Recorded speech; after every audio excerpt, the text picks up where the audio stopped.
Kalau kita membaca hidup Paulus ini, kita melihat bahwasanya hidup Paulus sesudah dia dipanggil Tuhan merupakan satu pertandingan yang terus menerus, pergumulan yang terus menerus. Paulus berkata, aku telah mengakhiri pertandingan, aku telah mengakhiri perlombaan. Dan tentunya Paulus membuangkan semua beban-beban berat. Tentunya Paulus membuangkan semua pikulan-pikulan berat. Tentunya Paulus membuangkan dosa-dosa yang bisa menjerat dia, sehingga dia bisa berlari dengan cepat dalam perlombaan yang diwajibkan bagi Paulus, juga diwajibkan bagi kita semua. Amin. Ya, firman Tuhan berkata, jikalau kita mau mengikut Yesus, kita harus menyangkal diri kita dan mengangkat salib setiap hari. Inilah perlombaan, mengalahkan kehendak daging, mengalahkan hawa nafsu, dan berjalan dalam Roh Kudus. Paulus berkata dalam 1 Korintus 9 ayat 27, kesaksian Paulus, dia terus menyangkal dirinya, karena dia berkata, aku masih bisa terbuang, tetapi aku melatih tubuhku dan menguasainya seluruhnya, supaya sesudah memberitakan Injil kepada orang lain, jangan aku sendiri ditolak. Jangan aku sendiri ditolak, sudah aku memberitakan Injil kepada orang lain.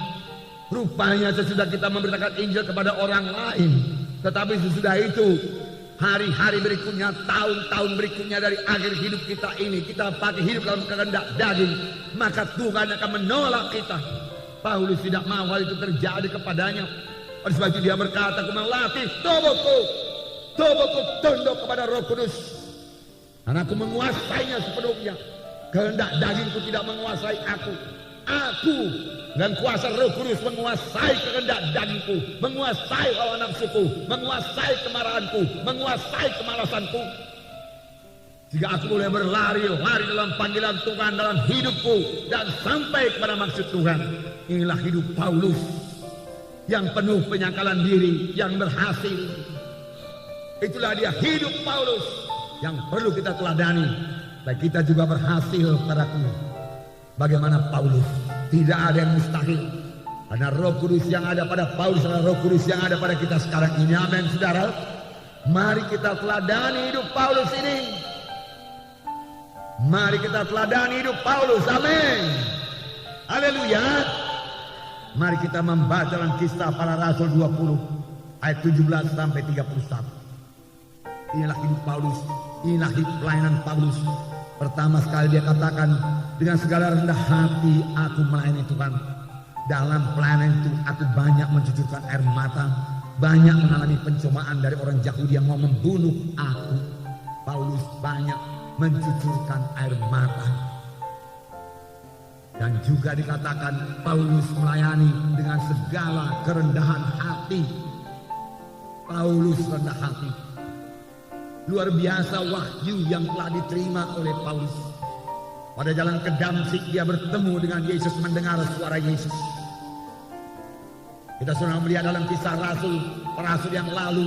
Saya yakin itu terjadi pada waktu Paulus dilempari dengan batu. Paulus diangkat ke sorga dan mendengar pembicaraan yang tidak layak didengarkan oleh manusia.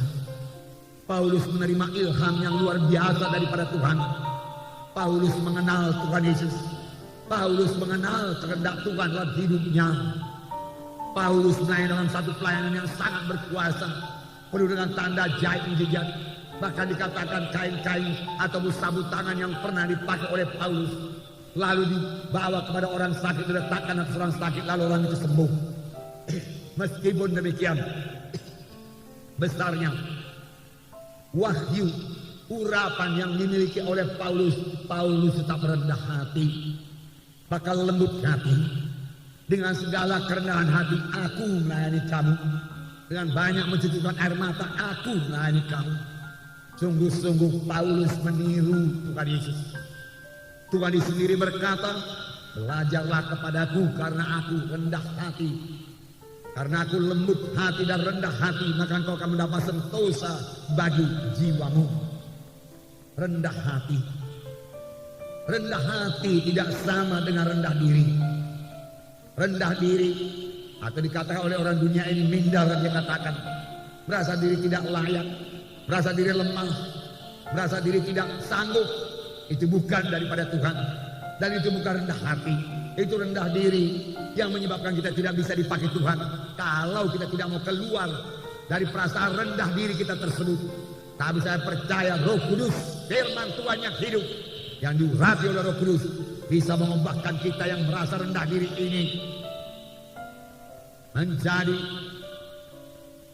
orang yang bisa dipakai Tuhan, menjadi orang yang memiliki semangat yang menyala-nyala, menjadi orang yang memiliki visi yang baru, mengenal keadaannya yang baru dalam Tuhan, bahwasanya Tuhan telah memberikan pada satu hidup yang baru, hidup yang berkemenangan, hidup yang berhasil, bahwasanya dalam Tuhan dia akan menjadi orang yang berhasil. Amin. Oleh sebab itu buang semua perasaan rendah diri saudara, karena di dalam Tuhan Yesus adalah satu kejadian yang baru. Perkara lama lenyap, termasuk perasaan rendah diri, perasaan tidak berharga, perasaan lemah-lemah, perasaan pelimplang, dibuangkan oleh Roh Kudus dan terima satu kejadian baru daripada Tuhan yang membuat saudara hidup berkemenangan dalam dunia ini dan boleh mengerjakan pekerjaan Tuhan. Amin.